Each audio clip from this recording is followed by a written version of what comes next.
Halloween update. Boom, boom, all right. Here it comes.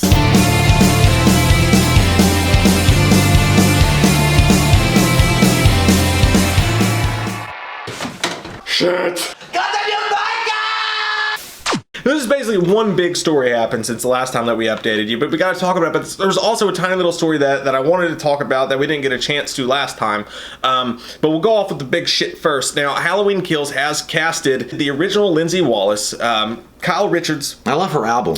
It just sounds like an album of somebody in the 80s. Kyle Richards. Little Lindsay Wallace, Tommy's friend in the original Halloween. They cast the original actress who played her Kyle Richards in the new movie, which is great. That's fucking awesome. That's sweet. The very first thing that you heard off when it came out, though, is this is fucking bullshit. Why? Because you didn't cast Bryan Andrews, but you got her. How come you didn't why did you bring her back, but not Bryan Andrews, who was the original actor? But two words: plausible deniability. No, it was. I mean, we'll explain the rest of it, and then I can get into my opinion on it. But I've done a little bit of a deep dive into this whole Bryan Andrews thing. Okay, and first off, I'm really excited for Kyle Richards. I think that'll be really cool. That'll be awesome. I looked at both her IMDb and Bryan Andrews' IMDb, and neither of them have an acting credit on IMDb since 2015. She was on The Real Housewives. But she was on The Real Housewives, and she was a lot busier during her acting career it was Days of Our Lives and stuff like that, but she was a lot busier during her acting career. But I did go and I looked at Bryan Andrews' Facebook, and I saw a lot of stuff that made me go, oh, that's why they didn't cast Bryan Andrews as Tommy Doyle in Halloween. Now, well, don't keep us in suspense. What was it? Like, very soon after the news broke. Did he open up a salt shop? There's so much of it. Just openly on Facebook, he went on to go through this diatribe, and I won't read it. I'm not going to go to the guy's Facebook page and put all that shit on there because it's a personal thing, but he was basically just like, well, I guess clearly they don't want me, so, I don't need Blumhouse. I got my own stuff I'm worried about. And essentially, all I'll say is that he was talking shit about the company he was asking to hire him for the role, and when you're in the position he's in, you don't do that. Like, it's not like you're going to change their minds about what they wanted. I mean, they had an idea and a vision in their minds, clearly, and they wanted to go forward with that vision. And that was successful, obviously, with 2018 Halloween. So you bitching and crying about it in the behind the curtains way and saying, nobody will let me play kickball, I'm the best on the team, is not going to do anything to change anybody's minds. And actually, it might be bad for you and ruin you for future, possible business with the same company that you're wanting a job from, but talking smack at the same time. Again, I don't have any hard feelings, but I just hate when people act like that. It's like, I would not, if I were part of a great, awesome franchise and I had my name on it in any way whatsoever or any kind of shape or form, and they didn't contact me later on because I do other projects, maybe I'd be, whether it be writing or if you're just working a normal 9-to-5 job or whatever, and not really keeping up with the craft of acting, I'm not going to be like butthurt about it if they say, maybe we should hire somebody like Anthony Michael Hall, who's been active and been doing things for a while and is actually established. If they said you're not going to be a part of it, I'd be like, well, that's cool. Like, I hope, I love the movies and I want to see the movie. Even if you want to, even if you want to, if you heard about it and you were treated unfairly, then sure, say what you want to say about it. But you should at least wait until the casting process is complete. They didn't announce that Anthony Michael Hall was going to play Tommy Doyle yet. We didn't even know he was going to be in the movie. Before Bryan Andrews was on there pretty much talking trash about Blumhouse and just basically being unprofessional. So again, I wish the best for the dude, but the only reason I'm saying this and putting this out there is because there's a lot of people that are shitting on Kyle Richards getting the role and shitting on Anthony Michael Hall getting the role and shitting on the Blumhouse and the crew. And the thing about that is, it's like, if you're in a business situation and you're looking at this from a business perspective, and this guy's... he's just on his Facebook talking, just saying whatever. Like, it's obviously a live canon that you don't need in your production. So it's a simple duh. Yeah, and again, and again, we're not talking shit on the guy, and we don't want you to think that we're talking trash on him. And again, I have no qualms about him one way or the other. I don't even really know him from the movie. Like, that's the only movie I ever know him from, and he was a kid in that. I'm just saying, and yeah, you can, like you said, you can get your feelings hurt, and by all means, you can exercise your free right to go on and say whatever you want to say. But don't act like just because your feelings might have got hurt by a major corporation or a major business, they say, hey, we want to make money off a lucrative characters such as Michael Myers and the story revolving around him, that we didn't hire somebody that we feel was maybe just too inexperienced to carry a franchise forward or in this capacity, or as far as like using him in this role to further the thing, just because it would be a nod to fans. Right. It was a good idea. I mean, and Kyle Richards, though, again, they maybe in their minds they're thinking like, well, you know what? How about now we get into the theories? Let's take the Bryan Andrews and put a cap on that bitch and put it. Now we'll put a pickle in there and it'll get vinegar because there's so much salt in there anyway. It'll get all vinegary. Salty. But going forward, let's talk about this. I think the most interesting thing about Kyle Richards being cast, I'll be honest, they were kids when they did this role. Like, there was no part of me that was like, oh my God, Kyle Richards. Never, believe it's true. It was like, good for her. I'm happy for her. That's awesome. Yeah. I think it's really cool that they're going to bring Tommy Doyle back, and I think it's really cool that they're going to bring little Lindsay back. But here's the question. This is what's exciting about it, is what does it mean? What does it all mean? Kyle Richards not being as big of an actor as Anthony Michael Hall, you can open up the film with, you could give no background, don't pick up from the truck. You could not pick up from where Laurie Strode is, pick up from none of that. But you could literally pick up with Lindsay Wallace as a grown woman in her house, and the whole opening scene is Michael stalking her, and you get this opening kill where he kills Lindsay Wallace. Somehow they give you that information as they go along. Then you get the title drop, Halloween Kills. Now, that could put into motion however they want to go with the plot, as to where, okay, is Michael now trying to finish his unfinished business and kill off everybody, which would mean Jamie, which would mean Tommy, which would mean Lindsay, or are we going to go with the Hunter plot, where that brings Anthony Michael Hall, Tommy Doyle, and Jamie Lee Curtis together, and they both go and try to hunt Michael down? I think the answer's already been, or the answer's really already there. I mean, he is fixated on Jamie Lee Curtis. I think they said that in 28. Like, the idea that she got away, for a psychopath, in his mind, even if they're not related, which they're saying that they're not related, so it's not a blood thing. It's just a psychopath's mind is a fixation on a particular person, or almost like a stalker mentality. Like, he's just lived and breathed. Like, that night was his night, or whatever the case may be that was going on inside of Michael's brain in 1978, and she got away. And so for years, and she hurt him. She actually escaped him and got him arrested and got him thrown into an asylum. And maybe fixating on that idea.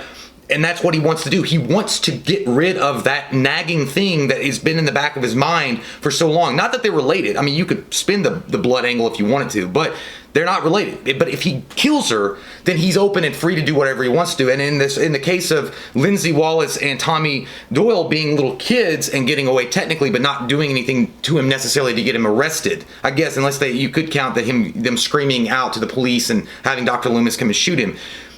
Maybe they just get in his way. I think somebody I said, like, what if Tommy Doyle and her were married? And you go from the married angle, and maybe they had lived in several states over, and they hear about their old. I don't know. I mean, she could get in touch with a lot of people would say, where were they during the events? But those events of Halloween 2018 happened pretty fast. Yeah. So maybe they found out about it. They were on their way there, wherever. That's another angle. But a lot of people are going to hear this, and I imagine the comments have already been posted on there. They're going to be like, no. Michael was not chasing Laurie Strode in Halloween 2018. The movie broke their back to put Michael in her path. She was hunting him. He doesn't give a fuck about her. But that was not set in stone. That was not concrete. The filmmakers talked like that was going to be the issue. He was going to be not chasing her at all. But they never set that into concrete in the movie, almost like they've never set into concrete that Michael Myers is supernatural or not. They've almost left that up to interpretation. So if you wanted to go that route with this movie, that Michael did have unfinished business, it's very easy to tie that back to 1978. Why was Michael fixated on her in 1978? Because because that's what psychopaths do. They pick who they want to kill, and then they fucking. And when she showed up at that door at the Myers house, and he saw her through the fucking watching her, he decided he wanted to kill her and all of her friends. So I mean, that would make sense that even though there's not the familiar storyline, he has a reason he wants to kill her, and she really is his object of fixation. Which makes it scary, because a psychopath, as you mentioned, that makes it. Why would they fixate on one particular person, even if you survived that night? Imagine if it had been like that girl, what was it? Ted Bundy. The girl that survived when he was taking her in the car, and Ted Bundy had just been fixated. If he got found not guilty in some way, maybe just fixated on that one girl, like, I'm gonna fucking kill you. Lots of sons of serial killers. You can't go. You can't. Obviously, if you're not a psychopath yourself, and even if you were, they don't recognize each other in that way. They can't. You're not gonna figure out exactly what triggers them. That's why Dr. Sartain, a wasted character, but Dr. Sartain in 2018 was so hell-bent on getting those two in a room together, because he felt so confident based on the observations that he'd had with Michael Myers over the years and what the notes Loomis had left on him, that there would be something that happened. So obviously he was thinking, as his doctor for years after Dr. Loomis died, was that there is some kind of connective tissue that is between him and Laurie Strode. So yeah, and as his doctor, as a psychiatrist, he would say, yeah, he wants Laurie Strode dead. And I mean, it could very well just simply be because you fucking got me arrested and you ruined whatever thing that he was going on in his mind. Like this, maybe it's like an OCD thing. Like I have to fucking kill 3 people. Or I don't know. I mean, I'm not a psychopath, so I have no idea. But there was something in Michael that had to be done that night, and it got ruined because she got away and got him taken away. So it's going to be really interesting to see how they unravel it, especially with the inclusion of her. And again, I'm not mad that Kyle Richardson's in it. I'm not like upset that she's not a bigger actress. I feel like the part's not going to really warrant one. And I mean, I'm just going to say honestly, that's how I feel. I mean, I could be wrong. It could be like a huge role, but I don't think it will be.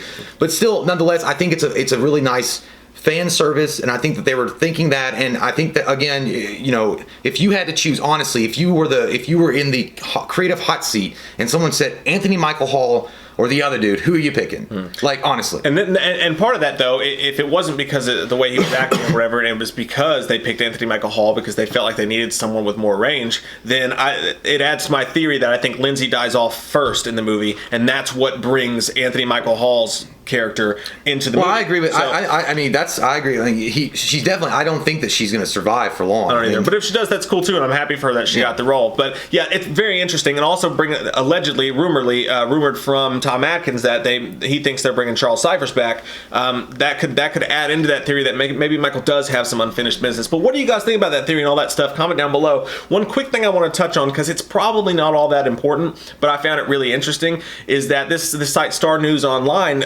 They're in Wilmington, North Carolina, and that's where they're shooting this movie. And they came out with a news story that Halloween Kills, under the name Mob Rules, is putting out some casting calls. Now, what they put out casting calls for is really interesting. I'll go through them here with you real quick. This one just makes sense. Anyone with EMT, paramedics, and firefighters, police, EMT, people in those professions, that makes sense as extras. So it's like, oh, they're all extras? Yeah. Now, remind you, these are extras roles, right? Yeah. They are. So that one makes sense, and that one's just, cool. The next one's really fucking weird. This one trips my mind, and I can't figure out. Identical triplets, male or female, that are 18 years or older, submit the above information in an email with the subject line triplets. Is that how they have it? So they're doing a casting call for triplets, be they male or female. I have no idea what the fuck that can mean. Maybe someone gets hit over their head and they're seeing triple, so they want to do the visual effect that way. Maybe they're going to bring over Freddy Krueger. Imagine Michael get it. Triplets, they're playing jump rope. Or maybe dream sequence, like a fucked up dream That'd be sequence. weird, but that would be such a callback to Nightmare on Elm Street, though. You're like, what the fuck are you doing? Right, or maybe Michael gets his first triple kill. Oh, triple kill. But that's crazy. Overkill. And this one's crazy. And a lot of people have been shitting on this. They're like, they're doing some dumb shit. This makes me scared. But you got to think, guys, these are extras. They were calling for a ventriloquist that has his own puppet. Submit the above information in an email with the subject line, ventriloquist. Now, they're asking for a ventriloquist with his own puppet.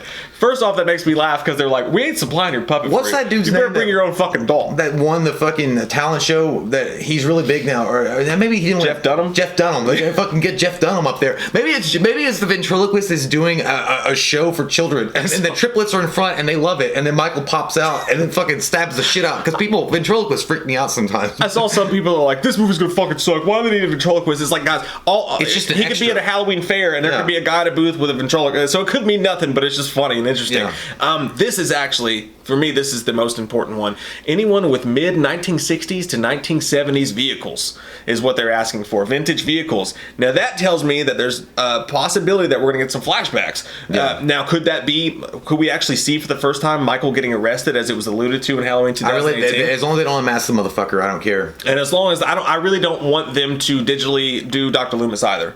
And that's the thing, we haven't heard about that. But well, it's weird because they're calling for all this casting stuff, and they haven't said, which is good, and they haven't said anybody that could play a range or vocals of a man in his 40s or 50s. No, I mean, they have that guy they used for the last one. Yeah, they could just use him. But I mean, god damn. I mean, that digital shit just pisses me off anyway. Yeah, I don't really want you know, I don't. It would just be. I think it would be. Loomis. It's Donald Pleasance, man. Yeah. Like, don't do that. There's enough there. But again, who knows what that could be? That could be maybe it's Michael. That could be Lindsay Wallace thinking back to a time in her child. It could be fucking anything.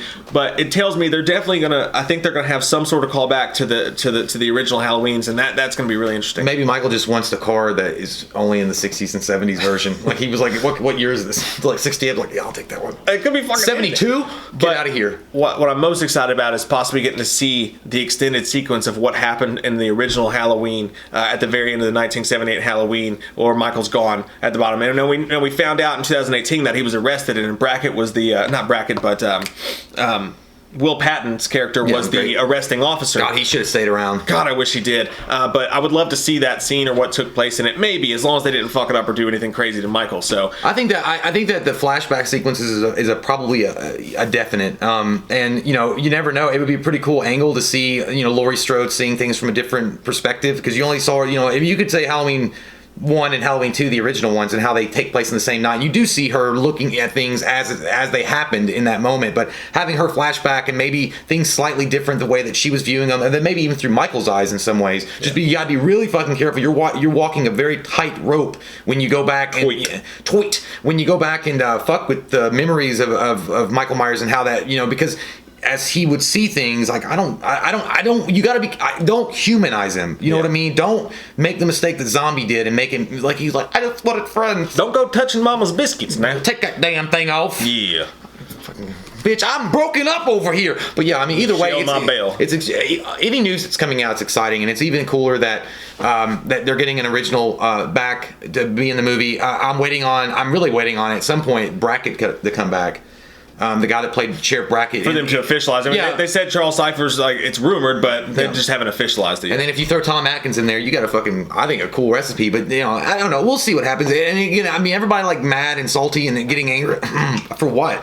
It's not like they cast goddamn Justin Bieber to be Tommy Doyle. Yeah, man. Get naked with the cheese whiz. We love your fucking faces, and we'll be here with every bit of Halloween news to talk about it with your butts and your mouths and your mom's spaghetti. With your mom's butt, too.